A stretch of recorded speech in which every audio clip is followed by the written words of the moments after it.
Welcome back. Well, I'll tell you, your faith can really be challenged when life throws you curveballs. But sometimes a small, even a little glimmer of hope can be found in the most unlikely places. And here to expand on that is our pet rescue expert, Larissa. Hey, Larissa. Hey, I love this.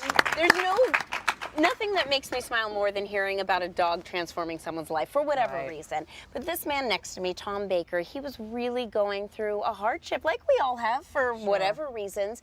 Nobody could really get through that until he took a look at his dog. His dog did the work, and he's written an amazing book about it called One Dog's Faith, and that's little Mango right there, and I can't wait to hear. Well, Tom, let me jump in and ask you this, because I talked to Larissa about the story, and she's so excited about it, and I was like, how deep in despair was he? And she's like, well, let's ask him. So, like, you were really down. Well, I owned a company, I still do, own a production company that was successful for many years, 7, 8, 9 years. I had worked at HGTV and left and opened my own business to service them and others. Yeah. And it all of a sudden in 2011 or so just tanked. Business just stopped.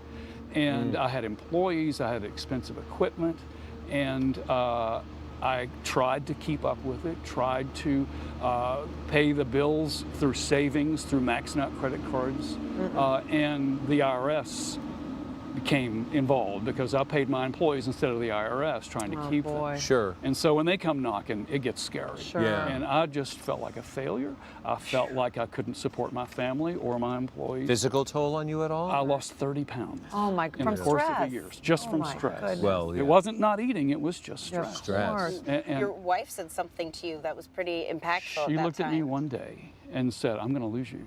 And Wow. I don't have 30 pounds to lose. No. Yeah. And it was dangerous. And I just fell to pieces. It was in a pit that just I couldn't climb out of. Well, And before she couldn't reach me. Before that had even happened, a few years before the collapse of your company, everything was going well. You all adopted a dog into your family, a very energetic dog named Mango. Silly Mango. Right, that was almost too much to handle. And you got a phone call from your wife one day, and you said, please come take this dog. At the shelter, she had a little label above her that said Jock, and she had been in the shelter for a year, and just was not. I don't know what people just. She's a sweetheart, but energetic and playful and silly. And we got home. I went home with her, and then went back to work.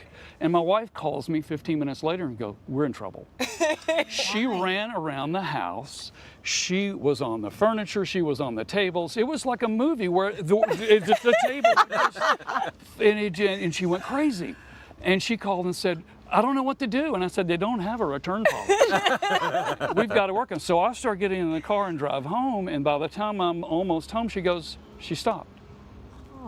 And never again. She was in a cage and being kept for so long, and she found home. It was there, and so she couldn't contain herself. But then it became just the most wonderful. She not only found home, she found you. And there's a point where I think paths are meant to be crossed. And there was a moment where you went, in your despair, you went, this dog has a purpose. The kids were inside one day. I was in total darkness. I was disengaged from the family. I just was trying to quit life. I didn't feel like I deserved to be happy. And the kids were watching this movie that had a dancing scene, and they were all playing and dancing with each other. And I walked by and went, huh. And go out on the deck, and I finally I looked up in the sky. I didn't say it out loud, but I just said inside, when am I ever going to feel like that again? When am I going to feel like cutting loose and being happy? I just am not happy ever. And I've heard this voice, not audible, but it was just there. It said, now. Right now is when you are to be happy. And I turned around and went, oh. And Mango, at that point, jumped up on me. Oh my God. And started dancing with me. I'm like, okay, I get this. And that was a turning point. If that wasn't God it in wasn't the universe instant, telling you. but it was a time where I started watching her. I'm like, okay, wait. This dog is happy all the time. What is the secret? What do I learn from this? Well, what did you learn? I learned what dogs do best. is they don't think about yesterday, they don't think about tomorrow, they worry about right now and this moment in time. And I totally forgot that. I forgot what now was. I lived in regret, and I lived worrying about tomorrow's payments and feeding the family next week, which, you know, that was totally unsure. But now is wonderful. That's right. It's really pretty good. Sure.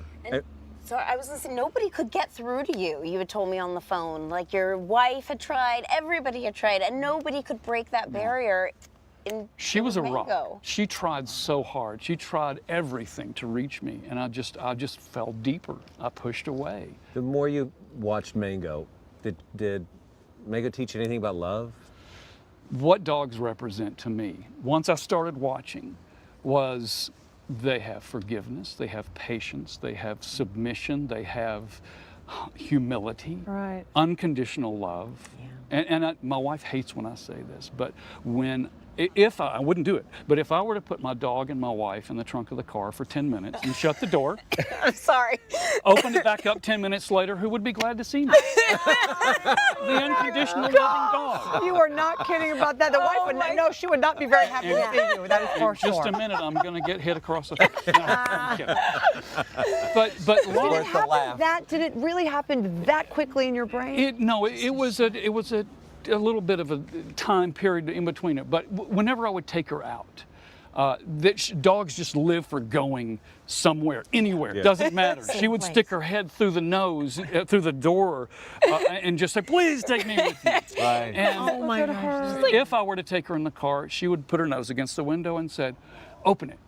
And then I'd do it, and she would just take it all in, take in the blessings. And that's what I forgot.